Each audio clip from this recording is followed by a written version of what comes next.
Introdução à Filosofia da Mente. O tema 1 reúne reflexões introdutórias sobre problemas centrais da filosofia da mente contemporânea.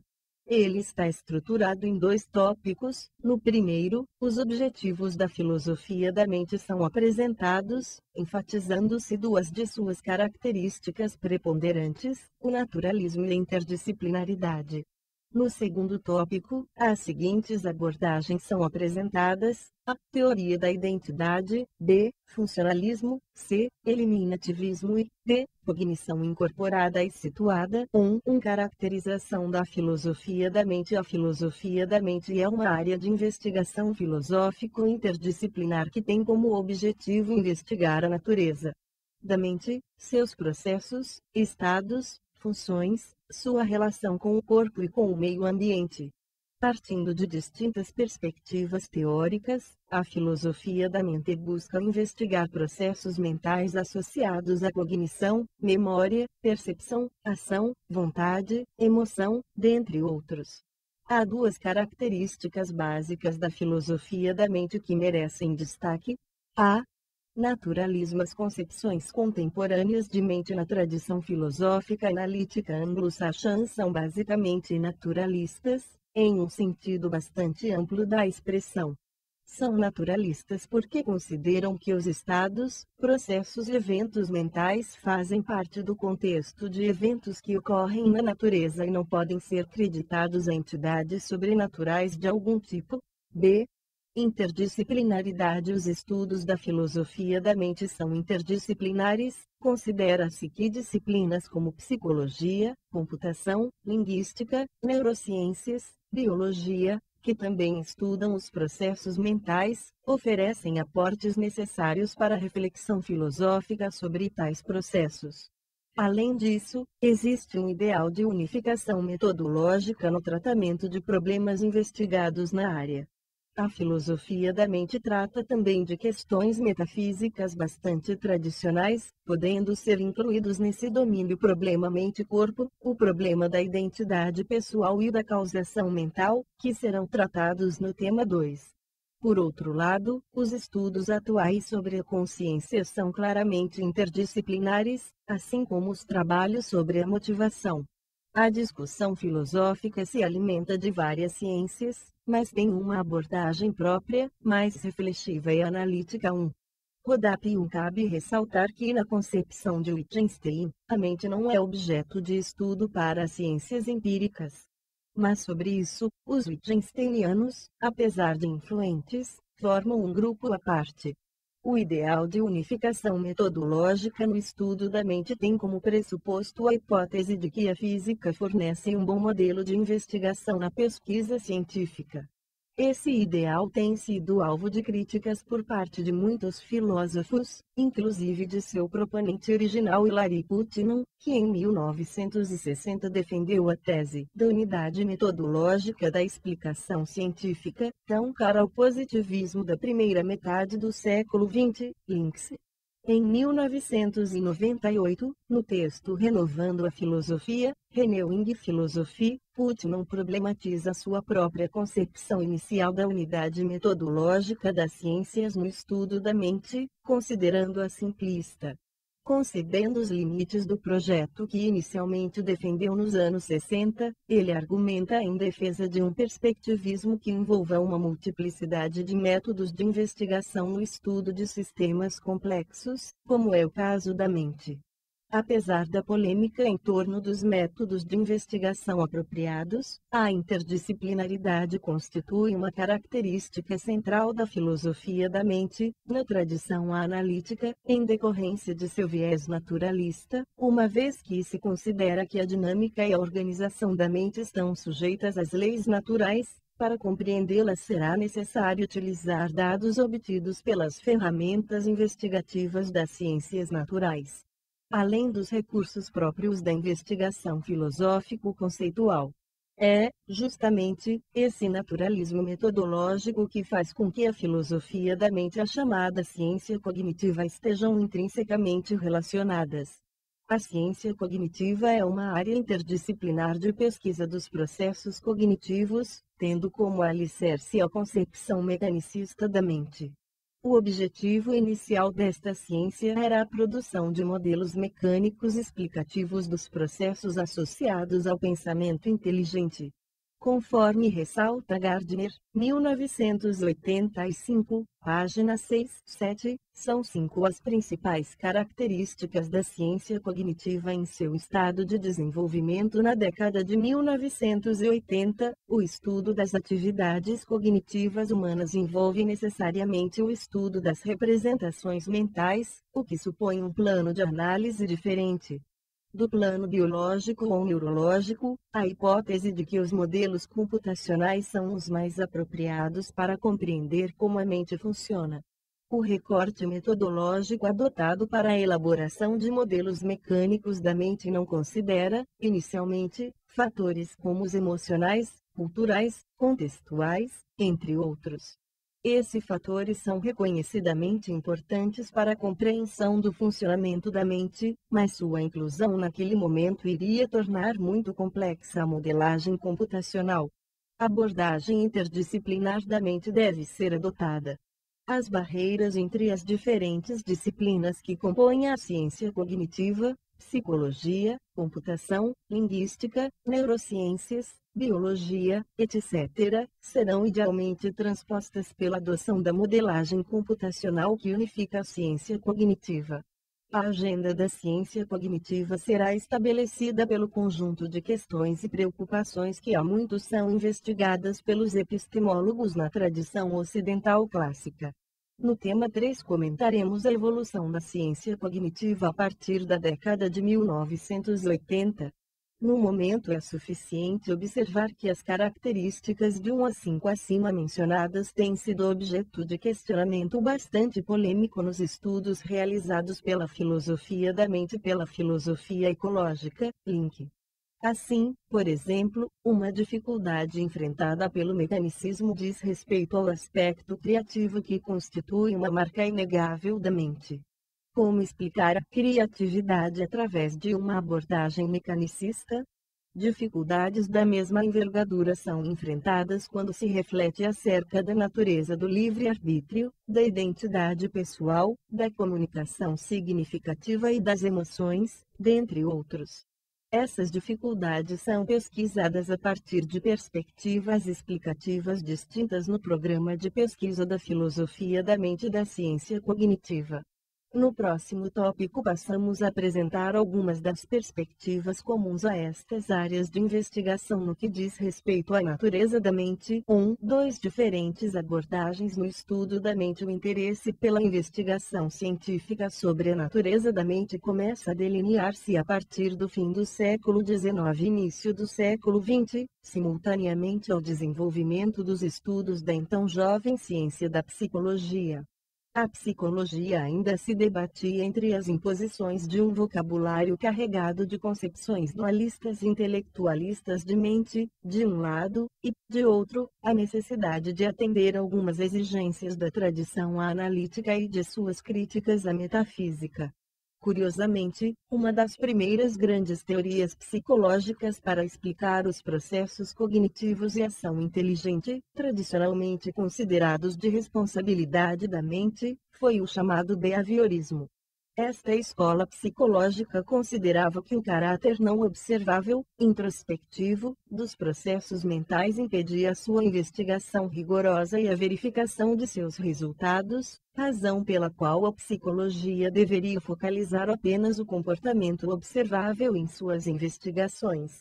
A despeito do grande esforço explicativo empreendido pelos estudos behavioristas, um progressivo sentimento de insatisfação foi manifestando-se em psicólogos e filósofos diante de uma abordagem que deixava de lado os aspectos até então considerados típicos da vida mental, quais sejam as crenças, os desejos, as emoções em geral, e que dificilmente poderiam continuar a ser ignorados. O behaviorismo procurou redefinir os estados mentais em termos de comportamentos e disposições, tendo enfrentado várias críticas. Uma delas, bastante conhecida, é o argumento do super-espartano. Este argumento supõe que um guerreiro espartano, sabidamente treinado para suportar a dor e não manifestá-la em campo de batalha, quando gravemente ferido supostamente teria a capacidade de ocultar seu estado mental de dor intensa.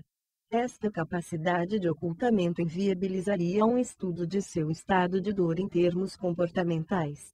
Uma possível refutação desse argumento consiste em considerar o fator tempo de observação no estudo dos hábitos de ação, uma vez que há limites para a capacidade de fingimento ou ocultamento. Dificilmente alguém conseguiria mentir ou simular sua dor por muito tempo para um olhar treinado. Além do mais, o behaviorismo pressupõe que aquilo que pode ser dito sobre o comportamento inteligente pode ser traduzido em uma linguagem que não emprega termos mentalistas como crença, desejo, sensação, entre outros.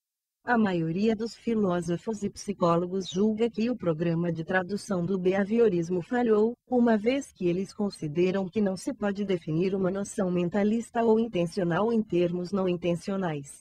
Contudo, é consenso entre os estudiosos da mente que não se voltar a adotar perspectivas que não sejam verificáveis em alguma medida se se pretende uma abordagem rigorosa dos estados e processos mentais. Diante desse impasse, surge uma abordagem teórica conhecida como teoria da identidade que passamos a apresentar. A teoria da identidade na filosofia da mente contemporânea. Há 2 artigos considerados basilares para a formulação da teoria da identidade, uma das mais fortes versões do naturalismo nessa área de investigação. São eles o artigo A Consciência é um Processo Cerebral, Consciousness Brain Process, do psicólogo e filósofo U.T. Lacey, 1956, e o artigo Sensações e Processos Cerebrais, Sensations and Brain Processes, do filósofo J.J. Smart, 1959.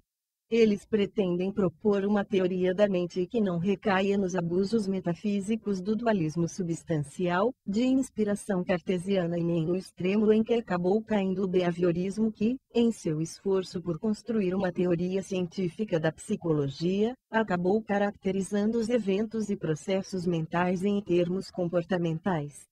Em síntese, Lacey e Smart procuraram evitar, por um lado, as dificuldades oriundas do dualismo substancial. 2 Rodap 2 O dualismo substancial consiste em propor que a mente e o corpo constituem substâncias com propriedades distintas. A mente seria uma substância imaterial e não sujeita às leis físicas e o corpo seria material e estaria subordinado às leis físicas.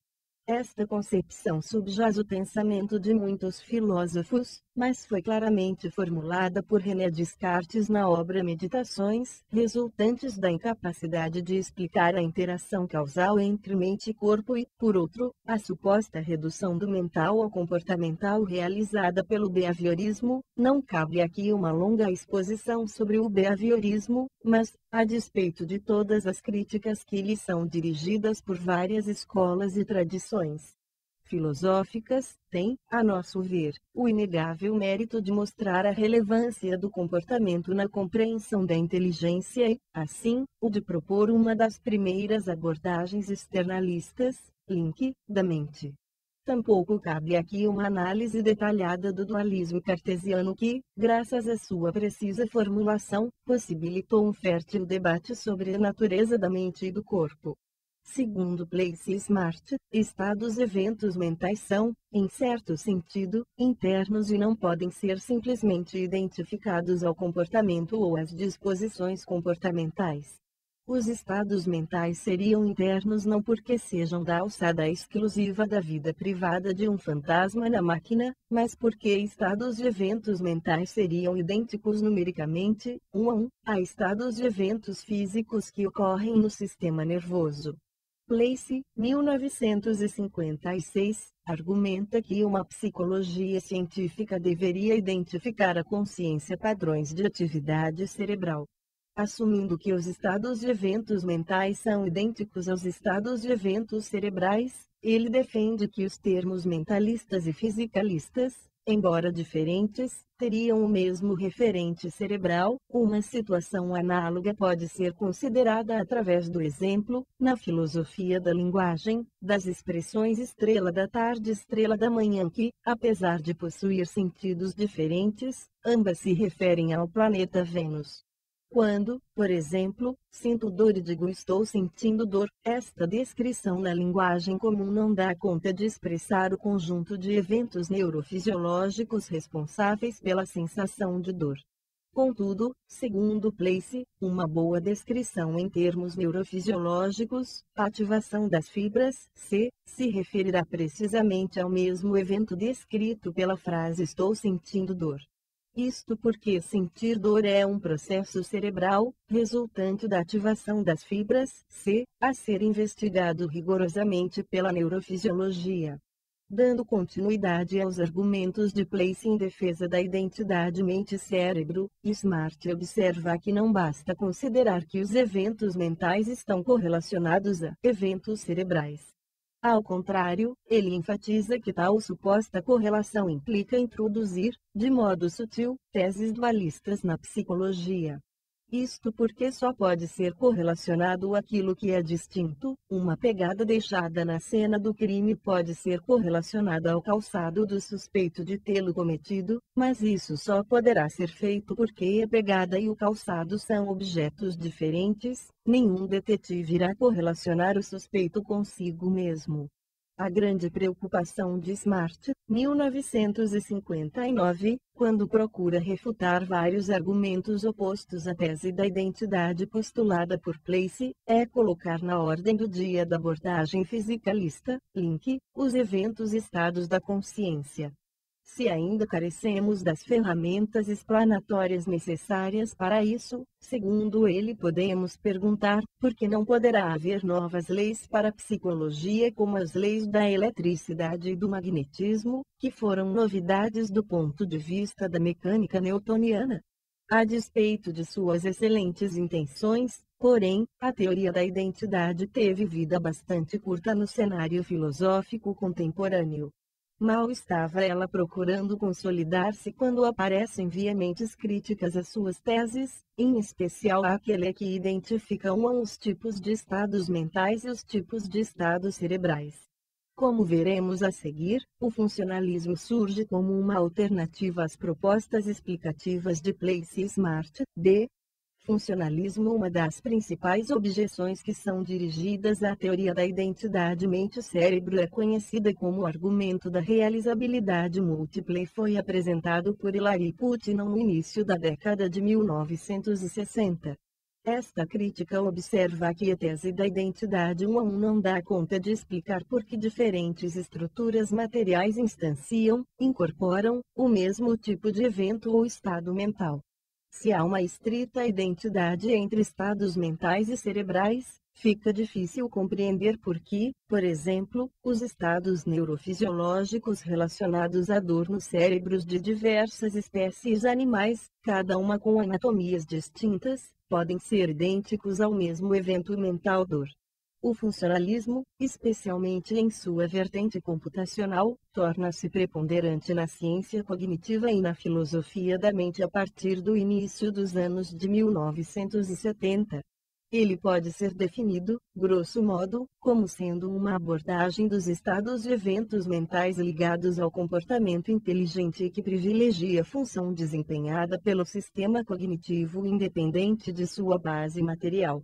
Estados mentais seriam, efetivamente, estados funcionais expressando relações causais de estímulos sensoriais, inputs, entre outros estados mentais e comportamentos, outputs. A abordagem funcionalista da mente será apresentada com mais detalhes no tema 3 desta disciplina. No momento, é importante compreender que o funcionalismo computacional tem nos modelos mecânicos da mente sua principal ferramenta explanatória.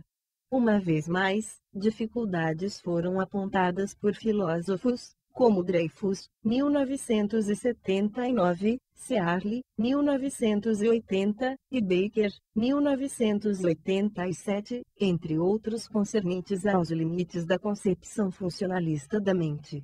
Tais dificuldades estão relacionadas à inabilidade dos modelos mecânicos de explicitarem as nuances concernentes às dimensões subjetivas da experiência qualitativa, bem como os aspectos significativos da comunicação humana. É nesse cenário que surge, nos anos de 1980, o eliminativismo.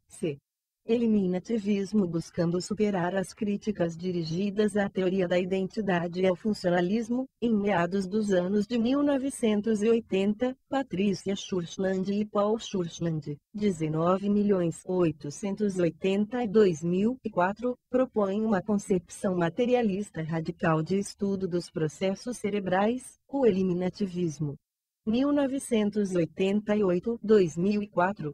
Para os eliminativistas, a teoria da identidade mente-cérebro foi fragilizada por sua tentativa equivocada de promover uma redução interteórica. Como vimos, essa redução se daria pela identificação entre descrições de eventos e estados mentais, expressos pelo vocabulário mentalista da linguagem comum, que utiliza os conceitos de crença, desejo, intenção, entre outros da psicologia popular, e as descrições de eventos e estados neurofisiológicos. Para os eliminativistas, não é gratuitamente que a teoria da identidade falhou em sua tentativa de identificar estados mentais e estados cerebrais.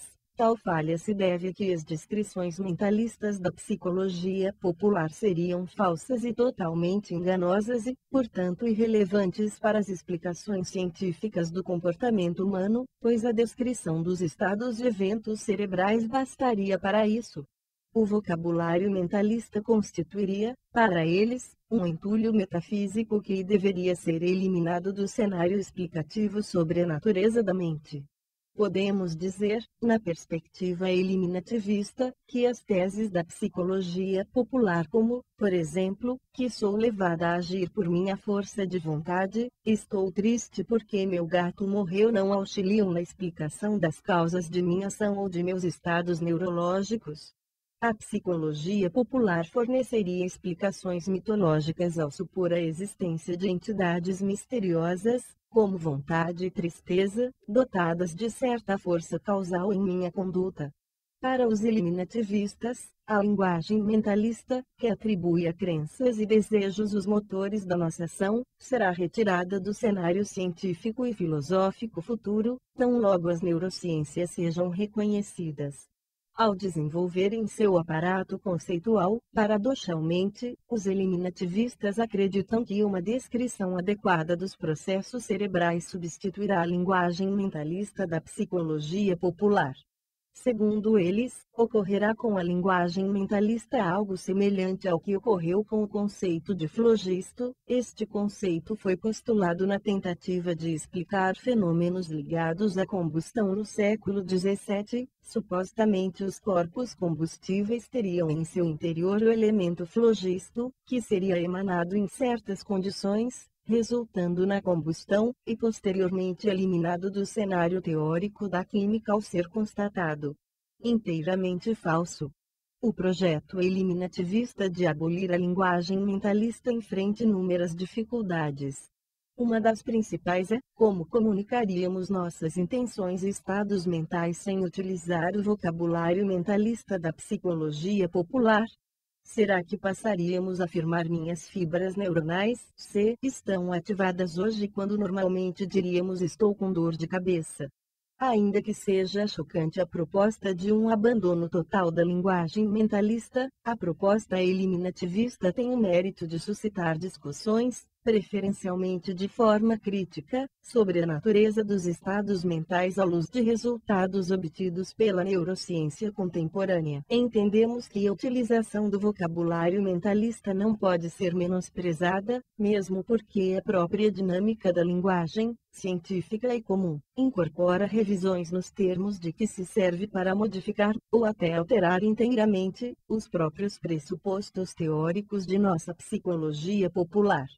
O termo vontade, por exemplo, pode vir a alterar gradualmente seu sentido, o que parece já ter ocorrido, pelo menos parcialmente, se deixar de designar uma faculdade da alma que, autonomamente do corpo, exerce o livre-arbítrio de que fomos dotados, como era no século XVII, para significar, hoje, uma capacidade cognitiva diretamente influenciada pela estrutura bioquímica do organismo situado em um dado meio ambiente, Cognição incorporada e situada. Esta perspectiva teórica começa a se delinear a partir dos anos de 1990 e tem como pressuposto central a hipótese de que os processos mentais e o comportamento inteligente estão diretamente relacionados à complexa rede de interações entre os organismos e o meio ambiente.